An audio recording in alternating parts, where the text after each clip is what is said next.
마태복음 18장 1절에서 6절까지 말씀을 다 같이 봉독하겠습니다. 그때에 제자들이 예수께 나와 이르되 천국에서는 누가 크니이까?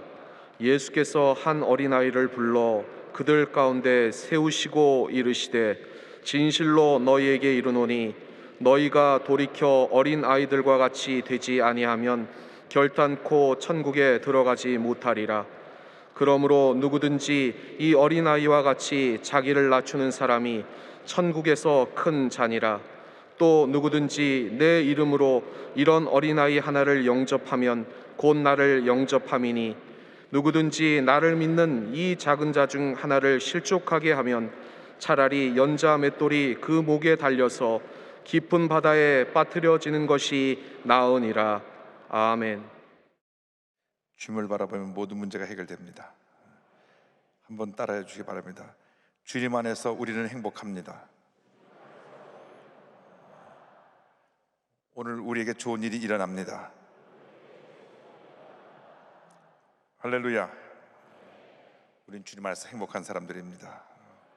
오늘 영상을 통해서 함께 예배드리는 곳을 잠시 소개합니다. 보석성전과 영광대학, 강남, 강동, 강서, 경인, 광명, 남구로, 남대문, 동대문, 동작, 세성북, 서대문, 양서, 여의도제칼, 용산, 은평, 기도원, 지성전 및 독립지교회, 강릉, 검단, 광주, 광탄, 금산, 금옥, 대구중앙, 동탄, 마석, 목포, 부산 사랑과 은혜, 세평양, 서귀포, 소량, 스마트시와 신안산, 용인, 이천, 청주, 춘천, 큰기적, 평안, 포항, 화성샘물, 횡성, 독립지교회와 소학교회, 각 해외 선교지교회, 각 기도처, CTS, CBS, 지금 구TV 생중계를 통해서 예배드리는 분들, C채널, CGN, CBS 라디오 방송, 국동방송, OTT, 그 밖에 인터넷과 모바일로 예배드리는 모든 성도님들에게 하나님의 크신 은혜와 축복이 함께 하시기를 주님으로 축원합니다.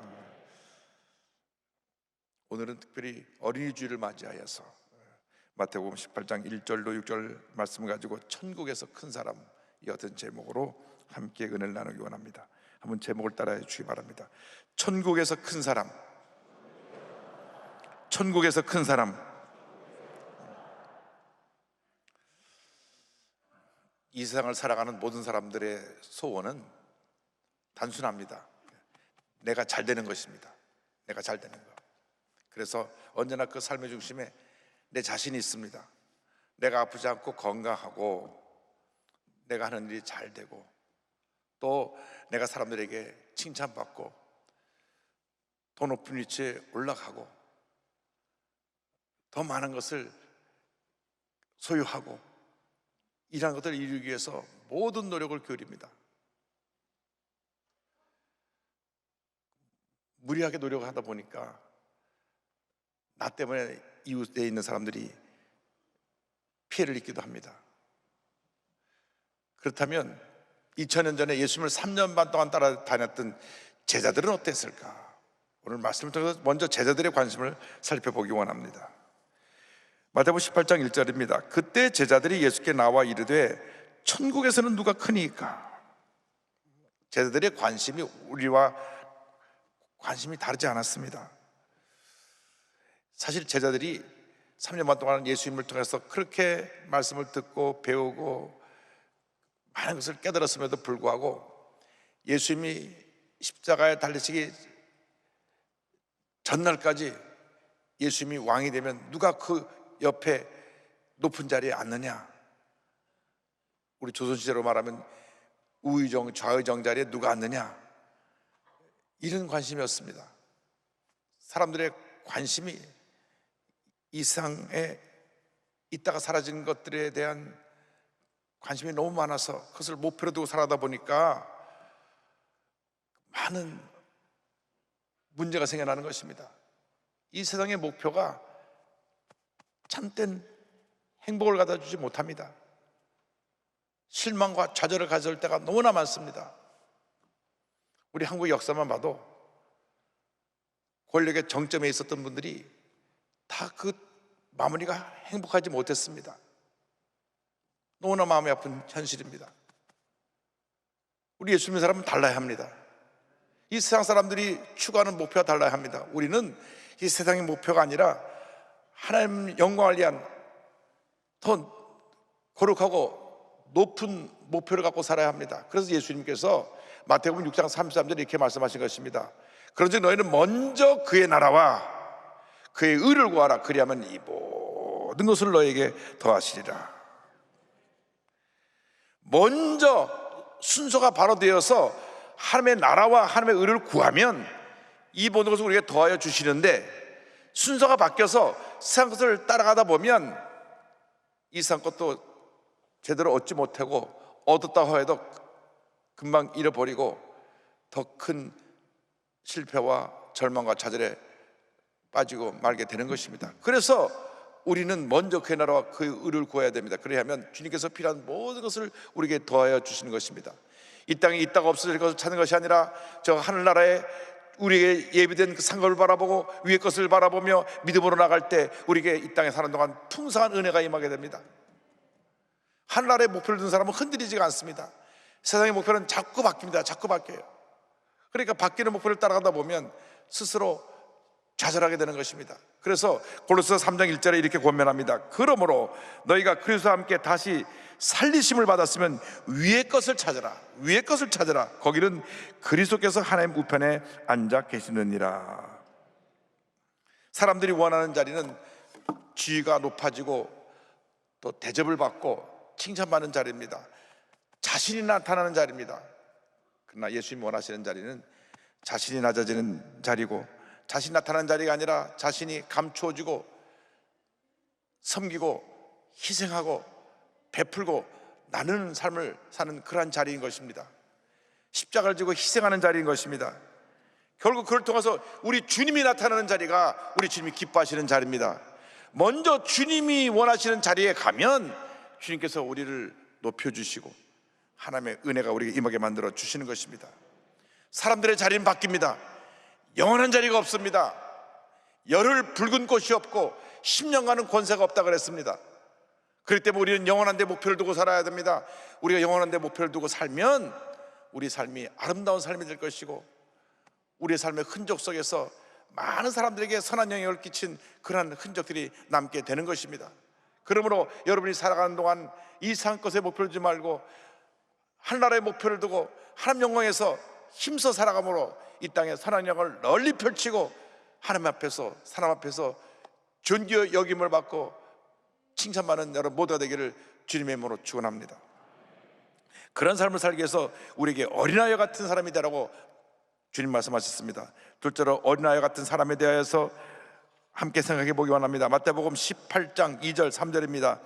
예수께서 한 어린아이를 불러 그들 가운데 세우시고 이르시되 진실로 너에게 이르노니 너희가 돌이켜 어린아이들과 같이 되지 아니하면 결단코 천국에 들어가지 못하리라.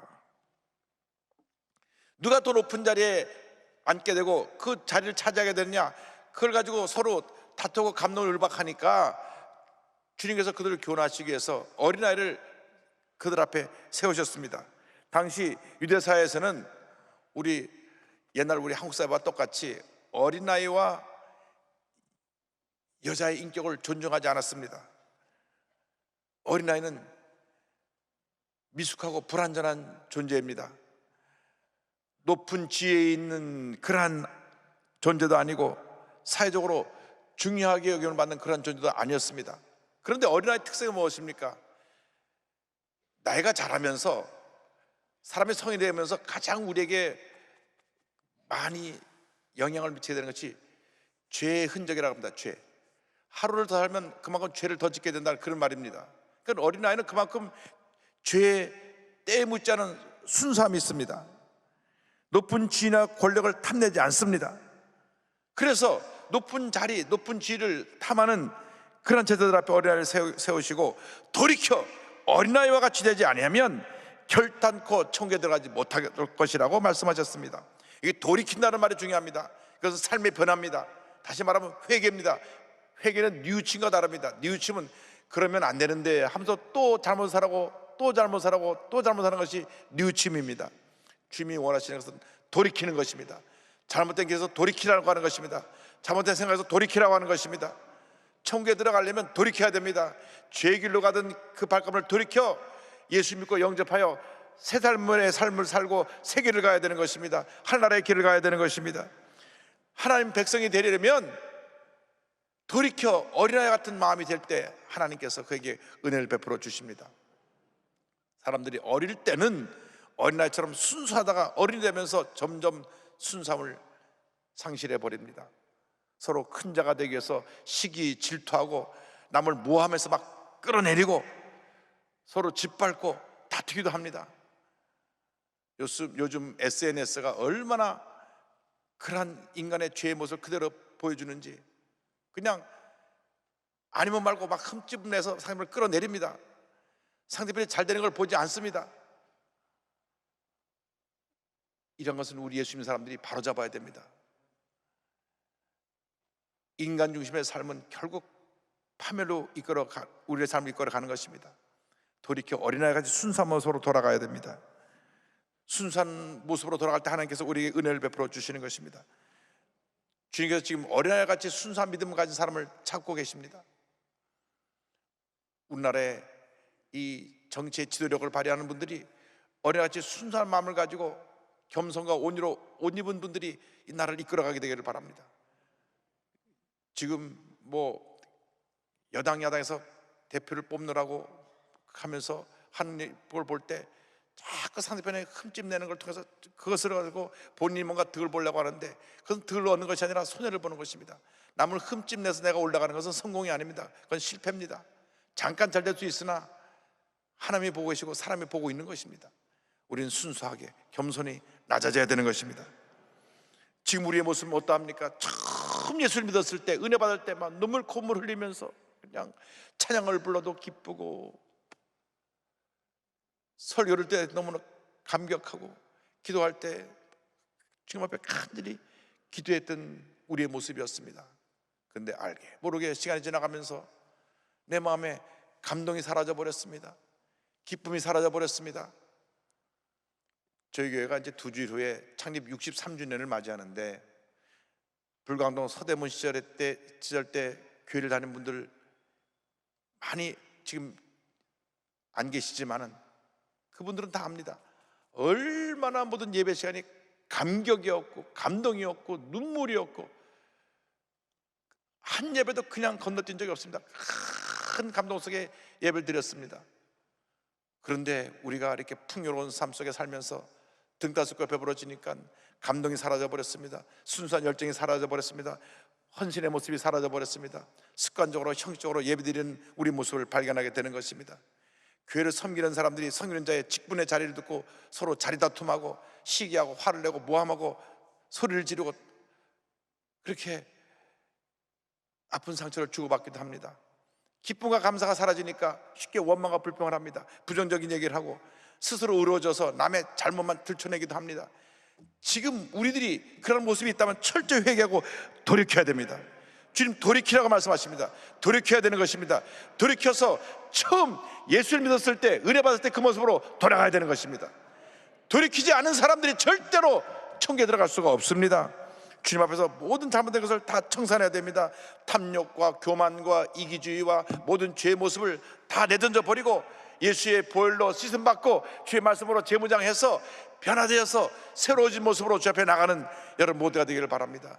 주여 우리의 마음을 어린아이같이 변화시켜 주어서 순수한 마음 되게 하여 주옵시고, 겸손하게 되게 하여 주옵시고, 주님을 사랑하는 모습으로 바뀌어져서 그러한 신앙의 열정을 갖고 주님을 섬기게 하여 주시옵소서. 여하튼 주님의 자녀들이 다 되시기를 주님의 이름으로 축원합니다. 그렇게 될 때 우리는 천국에서 큰 사람이 될 수 있습니다.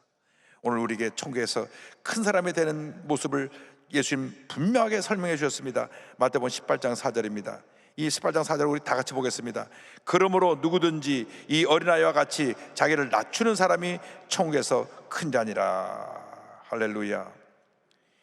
이 땅에 사는 동안 자신을 낮추는 사람들이, 겸손한 사람들이 천국에서 큰 자라고 말씀합니다. 하나님은 교만한 자를 물리치십니다. 겸손한 자를 기뻐하시는 것입니다. 마가복음 9장 35절에 예수님 말씀하셨습니다. 예수께서 앉으사 12제자를 불러서 이르시되 누구든지 첫째가 되고자 하면 무사람의 끝이 되며 무사람을 섬기는 자가 되어야 하리라 하시고, 큰 자가 되려면 무사람의 끝이 되어야 합니다. 섬기는 자가 되어야 합니다. 마태복음 20장 26절 20절에 같은 내용의 말씀을 저들에게 말씀하셨습니다. 너희 중에는 그렇지 않아야 하나니 너희 중에 누구든지 크고자 하는 자는 너희를 섬기는 자가 되고 너희 중에 누구든지 으뜸이 되고자 하는 자는 너희의 종이 되어야 하리라. 섬기는 자가 되기를 바랍니다. 겸손히 섬김의 삶을 사는 사람들은 하나님 앞에 인정받게 되고 사람들이 존경하게 됩니다. 요즘 많은 지도자가 있는데 존경받는 지도자를 찾기가 힘들다, 그런 얘기를 합니다. 우리나라 한국이 굉장히 힘들고 어렸을 때는 그 어려운 가운데서도 존경받는 지도자가 많았는데, 그런 기독교인들이 많았는데 요즘 참 찾기가 힘든 사회 속에 우리가 살고 있다는 얘기를 들을 때 마음이 아픕니다. 예수님 우리에게 고면하십니다. 마태복음 7장 29절입니다. 나는 마음이 온유하고 겸손하니 나의 멍에를 메고 내게 배우라. 그리하면 너희 마음이 쉼을 얻으리니. 예수님은 가장 큰 자셨습니다. 하나님이셨습니다. 근데 하나님이신 예수님이 가장 낮아지신 것입니다. 낮아지실 뿐 아니라 가장 멸시천대를 맞는 비참한 모습으로 십자가에서 몸이 찢기신 채 벌거벗긴 채 돌아가셨습니다. 가장 낮은 모습으로 주님이 섬기시고 희생하실 때 하나님께서 그를 지극히 높여 모든 이름에 뛰어난 이름을 주시고 만물이 그 앞에 무릎을 꿇고 주님 앞에 복종하게 하셨습니다. 빌립보서 2장 9절로 11절입니다. 이름으로 하나님이 그를 지극히 높여 모든 이름에 뛰어난 이름을 주사 하늘에 있는 자들과 땅에 있는 자들과 땅 아래에 있는 자들로 모든 무릎을 예수의 이름에 꿇게 하시고 모든 입으로 예수 그리스도를 주라 시인하여 하나님 아버지께 영광을 돌리게 하셨느니라. 이렇게 낮추는 자가 천국에서 큰 자인 것입니다. 우리가 낮아지면 주님이 높여주시는 것입니다. 내 스스로 높아지려고 몸부림치면 오히려 우리에게는 실패와 좌절이 다가올 것이고, 우리가 낮아져서 섬기면 하나님께서 높여주시고 큰 복을 내려 주실 것입니다. 인간의 죄의 뿌리가 교만이라고 하는 것입니다. 아담과 하와가 자기 본분을 잊어버리고 하나님처럼 되려고 교만해서 선악과를 따먹으로 말미암아 그 죄가 우리 속에 뿌리를 내리게 된 것입니다. 철저히 이 교만과 싸워야 됩니다. 이 나는 교만 덩어리입니다. 교만 덩어리예요. 그래서 내 자신이 이 교만 덩어리이기 때문에 이 교만을 깨트리지 않으면 우리 모두가 하나님 앞에 바로 쓰임받을 수가 없습니다. 철저히 깨어지고 낮아져서 겸손한 모습으로 주 앞에 나아가는 여러분 되기를 바랍니다. 교만하니까 함부로 말하고, 교만하니까 함부로 죄짓고, 교만하니까 방자의 행동을 하고, 교만하니까 문제를 일으키고, 교만하니까 사람들에게 많은 상처를 주게 되는 것입니다. 겸손한 사람은 남을 상처를 주는 적이 없습니다. 겸손한 사람은 남에게 기쁨을 주고 평안을 주고 사랑을 주고 위로를 주고 용서를 주고 문제를 해결하고 회복하는 그런 은혜를 가져다 줍니다. 그러나 교만한 자는 그 반대의 삶을 살게 되는 것입니다. 남을 무시하고 짓밟고 함부로 대하고, 그래서 이 사회에 교만한 사람들 때문에 이렇게 문제가 많고 교회 내에도 문제가 생겨나는 모든 원인은 교만한 사람들 때문인 것입니다. 우리가 철저히 낮아져야 합니다. 먼저 믿은 사람부터, 직분 가진 사람부터, 여기 서서 말씀을 전하는 저부터 철저히 깨어지고 낮아질 때 하나님이 기뻐하시고 그 삶에 은혜를 내려주실 것입니다. 야고보서 4장 10절입니다. 주 앞에서 낮추라. 그리하면 주께서 너희를 높이시리라. 주님 앞에서 나는 아무것도 아닙니다 하고 내가 낮아지면 주님이 높여주시는 것입니다. 내가 특별한 존재다, 나를 대우해라, 그러면 오히려 많은 갈등과 문제만 생겨나게 될 것입니다. 모세가 원래 자아가 강한 사람이었습니다. 내가 하던 사람이었습니다. 자기 힘으로 이스라엘을 구원하겠다고 했습니다. 때가 되지 않았는데 내가 왕자의 신분으로서 내가 이렇게 많은 교육도 받고 내가 이와 같은 왕이 계승자로서 권한을 갖고 있으니 내 힘으로 구원해 보겠다. 그래서 저가 나가서 애굽 사람이 이스라엘 사람을 비방하니까 그를 쳐서 죽였습니다. 살인죄를 저지른 것입니다. 교만해서 자기가 애굽 사람 하나 죽여도 누가 나한테 뭐라고 말 못하겠지 생각을 했습니다. 그러나 그로 인해서 그는 살인자가 되고 도망자가 되어서 아무도 거하지 않은 광야에서 외롭게 40년 동안 깨어지고 또 깨어지고 또 깨어지고 또 깨어진 것입니다. 80세가 되어서 모든 인생의 꿈과 소망이 다 사라지고 머리가 백발이 성성한 노인이 되었을 때 하나님이 그를 부르십니다. 나는 못합니다. 그때 주님이 부르신 것입니다. 주님이 언제 우리를 부르십니까? 나는 못합니다. 주님만이 하실 수 있습니다 할 때 주님이 우리를 부르시고 우리를 통해서 놀라운 일을 이루시는 것입니다. 깨어지고 낮아진 모세를 80세에 부르셔서 120세가 되도록 그에게 건강을 주시고 200만이 넘는 이스라엘 백성을 40년 동안 광야에서 이끌어서 가나안 입구까지 다다르게 한 위대한 지도자로 세우신 것입니다. 그래서 모세는 이 세상의 모든 사람 가운데 가장 온유하고 겸손하다고 하는 칭찬을 받았습니다. 하나님은 온유하고 겸손한 자를 택하여서 하나님의 일을 맡기시고 교만한 자를 물리치시는 것입니다. 이 세상 살아가는 동안 우리는 겸손과 온유를 옷 입고 주님의 영광을 위해서 살아가야 됩니다. 어린애같이 순수한 모습으로 주님을 섬기는 여러분 모두가 되기를 바랍니다. 예수님만 자랑하고 높이고 예수님을 닮아가는 모습을 통하여서 여러분 주위에 있는 모든 사람을 감화시키고 감동시키고 주의 사랑으로 변화시키는 위대한 하나님의 사람들이 다 되시기를 바랍니다. 2019년 3월 10일 인천 수정교회에서 김안식 장마리 선교사님이 은퇴하는 은퇴 예배를 드립니다. 이분들은 2012년 스크랜턴 선교 대상을 받은 선교사님들인데 19년 동안 네팔의 가장 오진 도티라는 곳에서 의료 선교를 펼친 의사 부부, 선교사 부부입니다. 그런데 2012년도에 스크랜턴 선교 대상을 받았는데 너무나 이분들의 이야기가 감동적이어서 KBS 한민족 리포트에도 방영되기도 했습니다. 의과대학 동기생인 이 선교사 부부는 대학교 2학년 때 만나서 결혼을 합니다. 결혼식 때 약속을 합니다. 우리 처음 25년은 우리 가정과 환자를 위해 살고 나머지 25년은 우리 주위에 소외된 불안한 이웃을 위해 살자. 그래서 본인들이 그렇게 살기로 결심하고 이제 결혼하고 병원을 열었는데 25년 후에는 한국의 무의촌 의사들이 없는 곳에 가서 저들을 섬기겠다고 생각을 하고 주말에 병원 5층에 가정사역원과 의료센터를 마련해서 불우한 이웃과 외국인 노동자를 돌봅니다. 그런데 그의 삶의 터닝포인트 전환점이 나온 것은 1997년에 네팔 외국인 노동자가 와서 치료받으면서 네팔에 가면 너무나 불쌍한 우리 고향 친구들 사람들이 많은데 가서 좀 저들을 돌봐달라 그랬습니다. 그래서 명절 때가 되면 그 기간을 이용해서 3년 동안 네팔 선교를 다녀오는데 정말 얼마나 네팔이 힘들고 연약한 상황으로 살아가는지 현재 제가 어저께 자료를 찾아보니까요 네팔의 GNP가 1085불이에요 1085불. 그러니까 우리가 31,000불이니까 얼마나 못 사는지 알겠죠. 그리고 우리가 6.25 직후에 GNP가 57달러였는데 이 나라는 그로부터 한참 지나서 1964년도에도 46달러였어요 1년 동안 GNP가 46불이니까 얼마나 못 사는 나라입니까?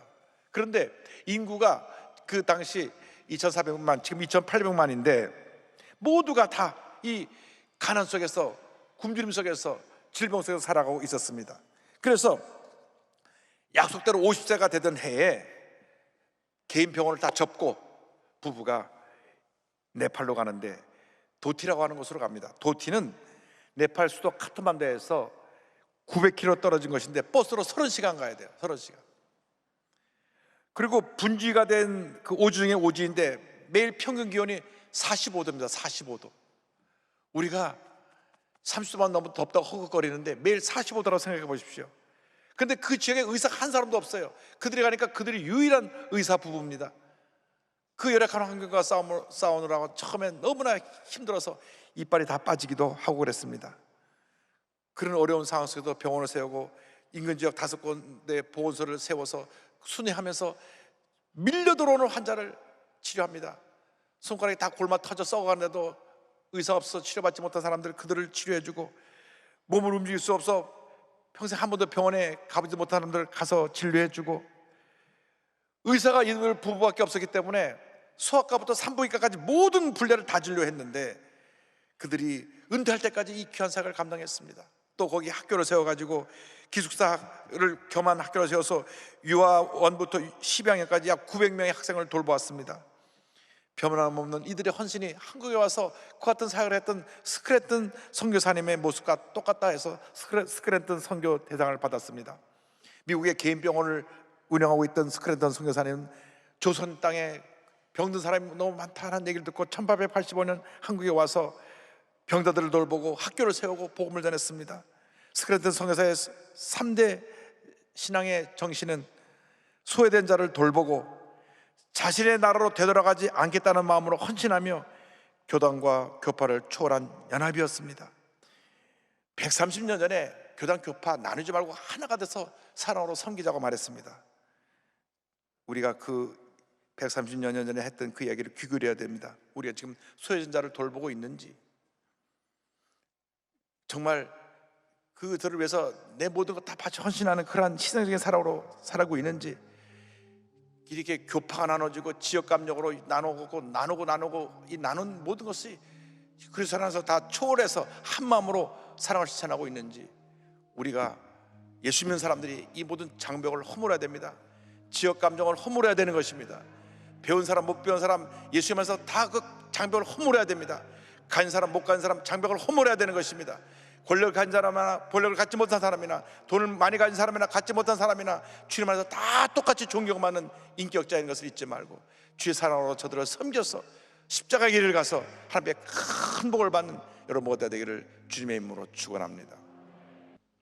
사랑과 은혜와 자비가 무한하신 하나님 아버지, 우리가 어리석어서 늘 세상적인 것에 목표를 두고 나 자신만 잘 되기 위한 삶을 살았던 것을 회개하오니 용서하여 주시고, 이제 남은 여생 하나님 영광에서 가장 낮아진 모습으로 상처 입은 사람, 가난하고 헐벗고 고통당하는 많은 외국인 노동자들, 또 우리 이웃들,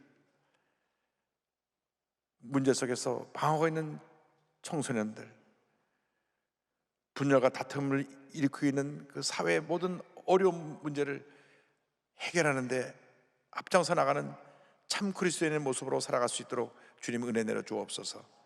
예수님의 이름으로 기도 올리옵나이다. 아멘.